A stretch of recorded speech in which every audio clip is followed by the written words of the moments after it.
Chapter 2. Unraveling Secrets.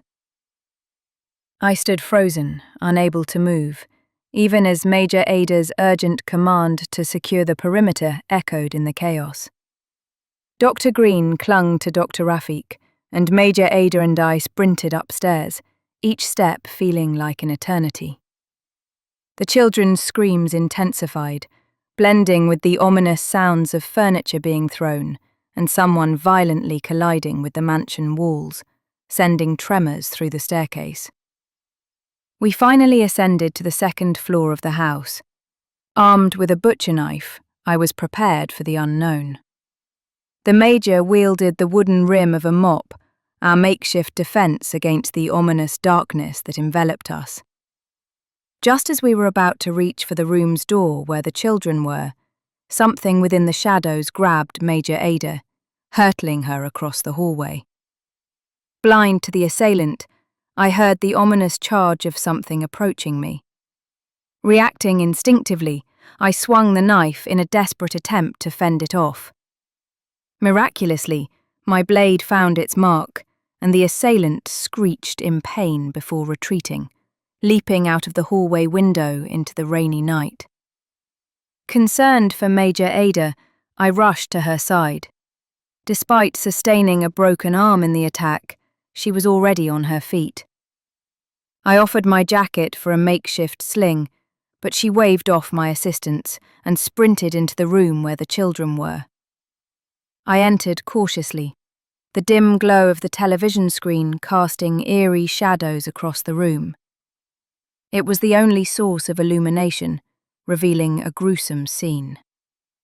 The walls were smeared with an unidentified substance, and the unsettling sound of dripping echoed in the air. Initially, I mistook it for raindrops from the storm outside, only to realize it was the darkened ceiling above. My gaze shifted downward, and a chilling sight unfolded before me. Andrea lay slumped in the corner, her life taken abruptly, her body showing signs of violence. To my right, Jaden, battered and bruised, applied pressure to Xavier's injury inflicted by the mysterious attacker. Both were visibly distressed as Major Ada checked Andrea's condition.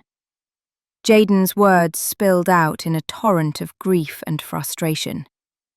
"I told her to run, but she tried to help. She was the only one who could escape, but she chose to fight. Andrea, why didn't you run?" The room echoed with the weight of his words, a haunting refrain in the midst of the nightmarish scene. The Major swiftly removed her shirt, instructing Jaden to use it as a makeshift bandage for Xavier's wound. He complied, securing the fabric tightly.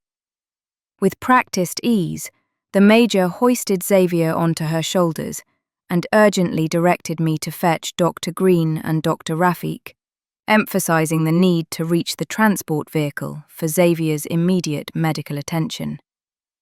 I descended the stairs, catching a glimpse of the transport outside through the mansion windows. As I deactivated the security with a remote sensor, an explosion erupted, engulfing the vehicle in flames. The shock immobilized me. In that moment, the prospect of impending doom loomed. Unbeknownst to me, the Major stood behind, whispering to herself, "We'll have to make our stand here." I questioned who could orchestrate such a deadly trap. Jaden, tearfully distraught, erupted in anguish. "Killia!" His words revealed a grim reality. Killia was responsible for Andrea's demise. Describing her as a monstrous entity with extraordinary speed, strength, and red-hot, elongated nails, Jaden's account painted a horrifying picture. A thunderous crash resonated from the dining room, accompanied by Dr. Green's desperate plea for assistance. Summoning the remnants of my courage, I hurried into the dining room, leaving the Major and the children. Armed only with a butcher knife, I swung open the door amidst flashes of lightning, revealing the ominous presence of Kilia. Her emerald eyes glowed in the darkness as she impaled her father, Dr. Rafik, on her large red talons. Simultaneously, her other hand pinned Dr. Green to the wall by his shoulder, casting a shadow of impending doom over the room.